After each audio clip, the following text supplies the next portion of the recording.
Welcome to the Deep Dive. Today we're plunging into a topic that, well, it might sound a bit niche at first glance, but it really unlocks some crucial global insights. Mm. We're talking about the global crop protection chemical market. Right. And our source material for this deep dive is a really comprehensive forecast report. It's packed with data, projections. Yeah, it's pretty dense with numbers. Exactly. But our mission isn't just to, read out the figures. It's to extract what's actually interesting, the surprising connections, and what it all means for the world around us. Precisely. This deep dive is about getting beyond just the raw stats. We want to understand the sort of underlying path of this absolutely vital market, what fundamental forces are pushing its growth, And why it matters. and critically, why its evolution matters directly to you, whether you're thinking about global food supply, farm innovation, or even just general economic trends. Okay, so let's start big picture. Let's lay out the sheer scale of this market first. Good starting point. According to our report, the crop protection chemical market was valued at just over $54.4 billion back in 2021. Already a huge number. Right. And Yeah. the projection for 2033, it's expected to hit a projected $102.3 billion. Wow.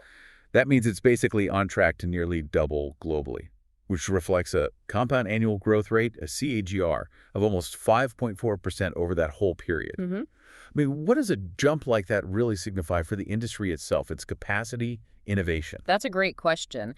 While 5.4% might sound maybe moderate in some high-tech sectors, for a mature fundamental industry like crop protection, that suggests really sustained and significant investment. Okay. And what's fascinating is how this growth isn't just random. It's deeply tied into how global food systems are changing. How so? Well, think about the expansion of commercial farming, especially in developing regions, Right. or the shift towards higher value crops, even things like climate variability. They're all creating a more urgent, more consistent demand for targeted crop protection, making sure every single harvest counts. I see. So these core pressures, things like population growth and efficiency needs, are really shaping demand. Absolutely. And, while those global figures are massive, it's really when we drill down into the regional data, the country-specific stuff, that the story gets much richer. That's where the nuances appear. Yeah, you can really see how these big drivers play out differently across continents. It reveals some really diverse growth rates and market sizes. So Yeah. let's maybe explore some of those variations now. Let's do it. All right, leading the pack, both in terms of just sheer size and projected growth, is the Asia-Pacific region. The powerhouse. Definitely. It's already the largest market, over $17.4 billion in 2021, and it's projected to more than double.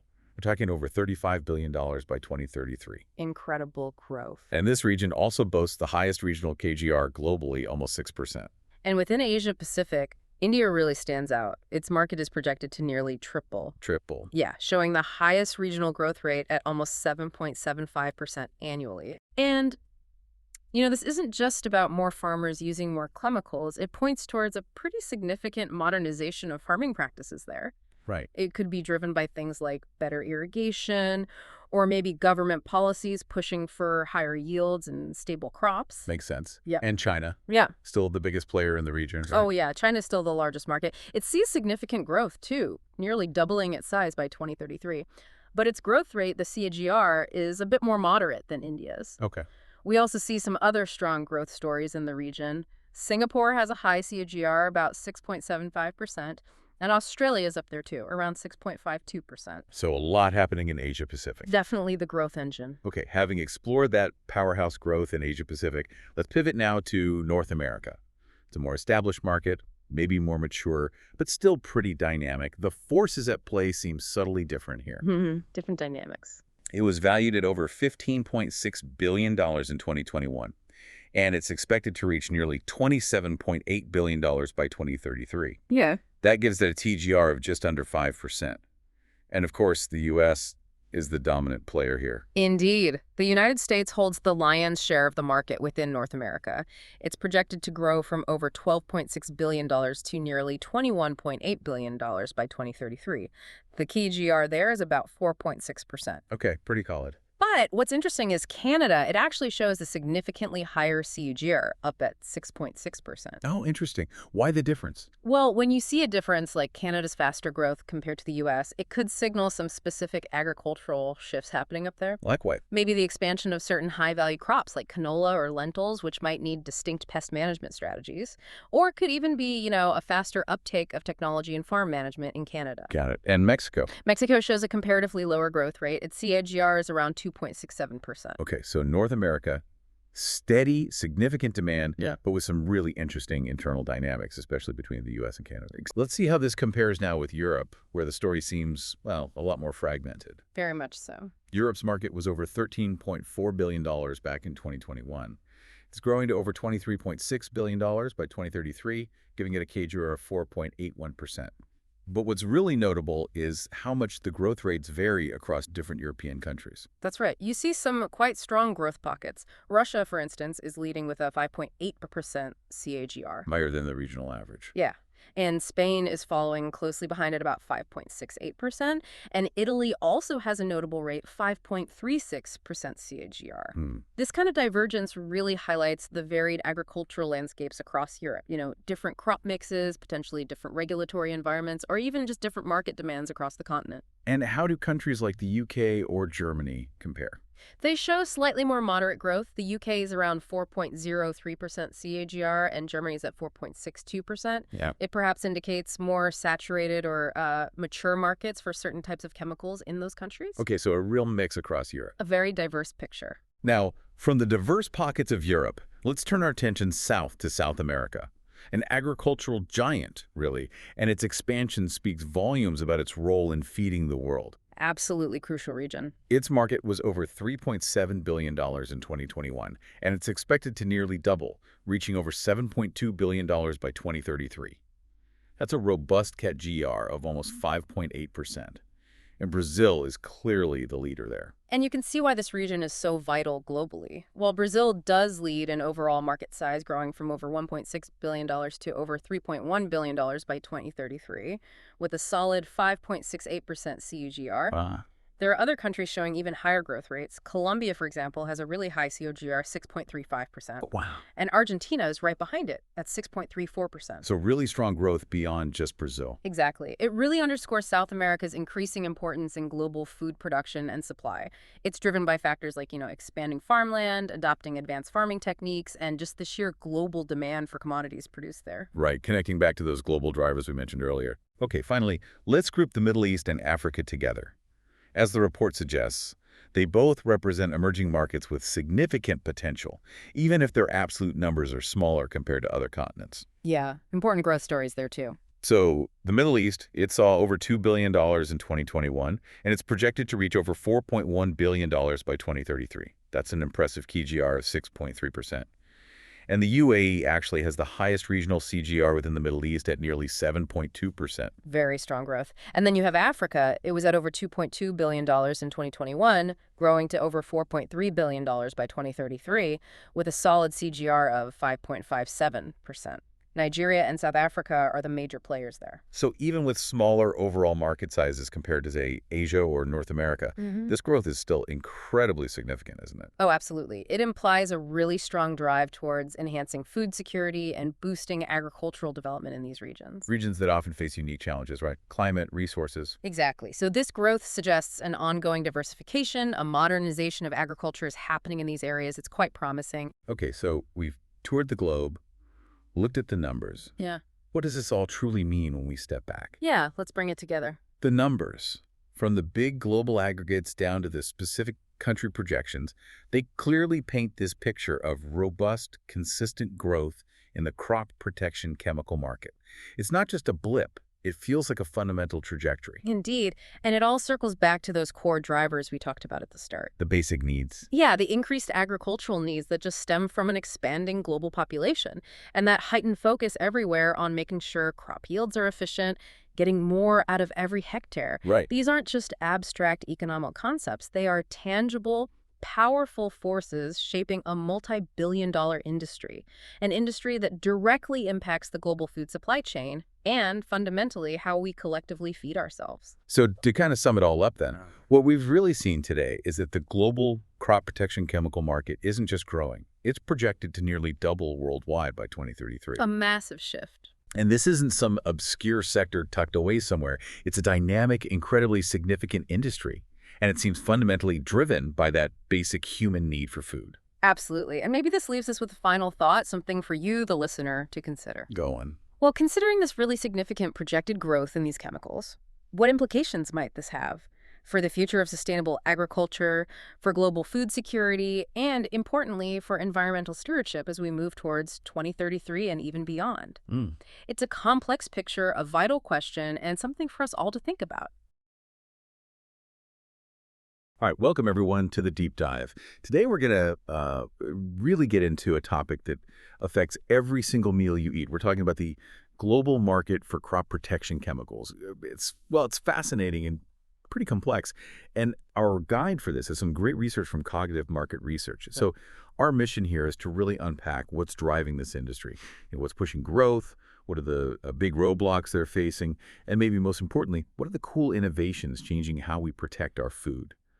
Because this really is critical for, well, food security, for sustainability, and it definitely lands right back on your plate. Exactly. And it's so timely, isn't it? Because these technical details, they're right at the heart of feeding, well, billions of people. It's a field that's changing incredibly fast, almost constantly, it feels like. We're going to dig into some shifts that might actually surprise you. It feels, more urgent than ever to discuss. Okay, so let's start with the drivers. What's really pushing the demand for these crop protection chemicals? I mean, the most obvious one seems to be people, more people on the planet. That's absolutely fundamental, yeah. The growing global population, it just directly translates to needing more food, period. And that means squeezing more productivity out of the land we have. Right, so farmers are under pressure. Immense pressure to maximize yields. That's where, your herbicides, your insecticides, fungicides, they become essential tools. They protect crops, they boost the output per acre. It's really about maintaining that global food security. But it's not just more food, is it? It's also how we're farming.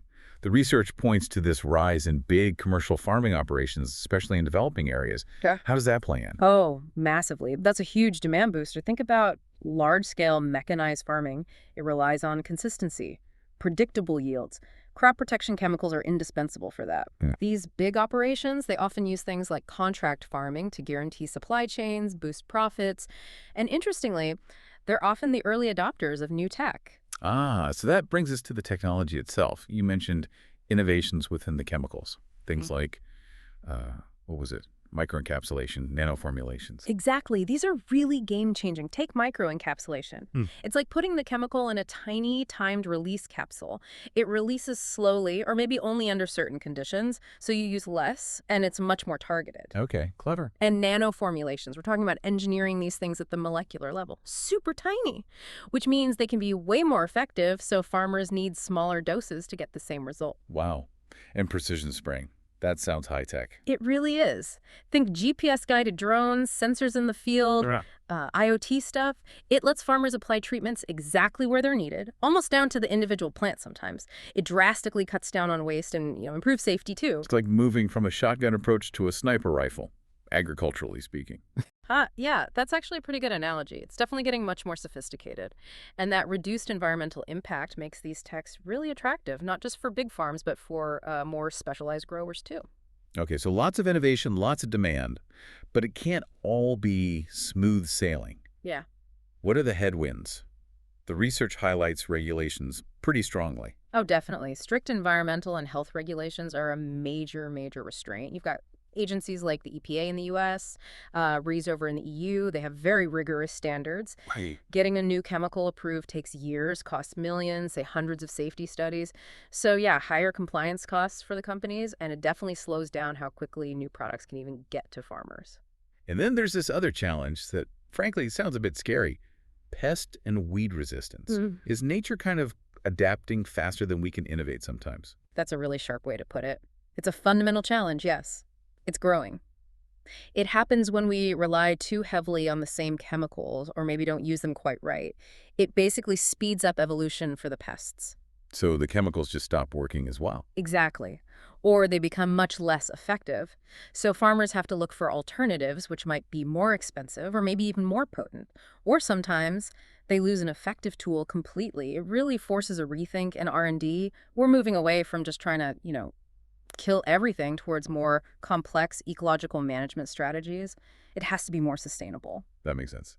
And alongside that, there's a cultural shift, right? People like you and me, consumers, are more aware of organic options, asking for chemical-free food. Absolutely. That consumer demand puts real pressure on the traditional market. Retailers, food producers, they're responding. They're increasingly looking at alternatives. Like what kind of alternative? Well, a big one is integrated pest management, or IPM. It's not just one thing, it's a whole strategy.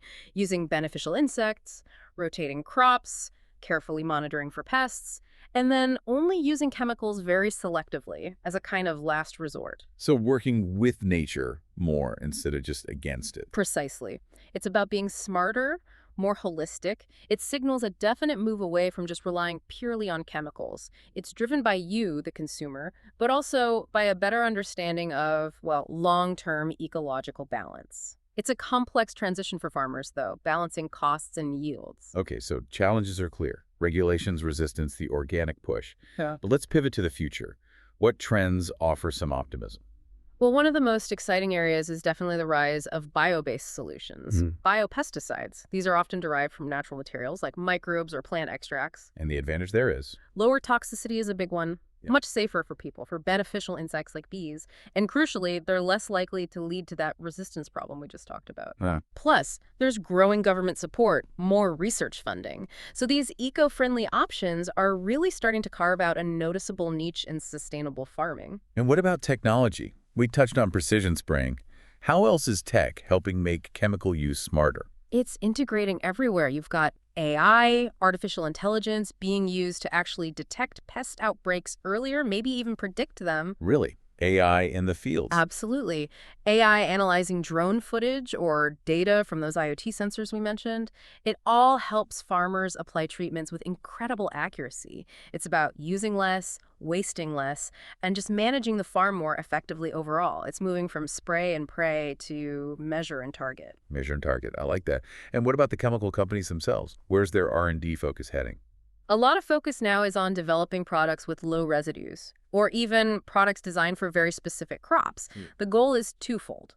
Meet those tough regulatory standards we discussed and satisfy consumer demand for, safer, cleaner food. So it's an adaptation. It really is. It reflects a broader industry shift. They have to think about environmental stewardship, about long-term sustainability, not just short-term effectiveness. It's a dynamic area, constantly evolving. Okay, so wrapping this up, it's clear this whole area of crop protection is, well, incredibly complex. You've got this basic need to feed more people, pushing demand for these chemicals. But then you have these major challenges, the regulations, the resistance, consumer preferences shifting. And alongside all that, you have these really fascinating innovations, both in the chemicals themselves and in how they're used, pushing towards sustainability. It really underlines that this isn't just about farming tech. It's about the future of food, for all of us, for you listening, and the health of the planet. Exactly. And maybe a final thought to leave you with. Consider how all these shifts, the rise of biosolutions, the precision tech, the changing regulations, how might they reshape not just the global food system or what you find in the supermarket, but how might they change your choices as a consumer and maybe even redefine what we all understand sustainable farming to truly mean in the coming decades? It's definitely something worth watching.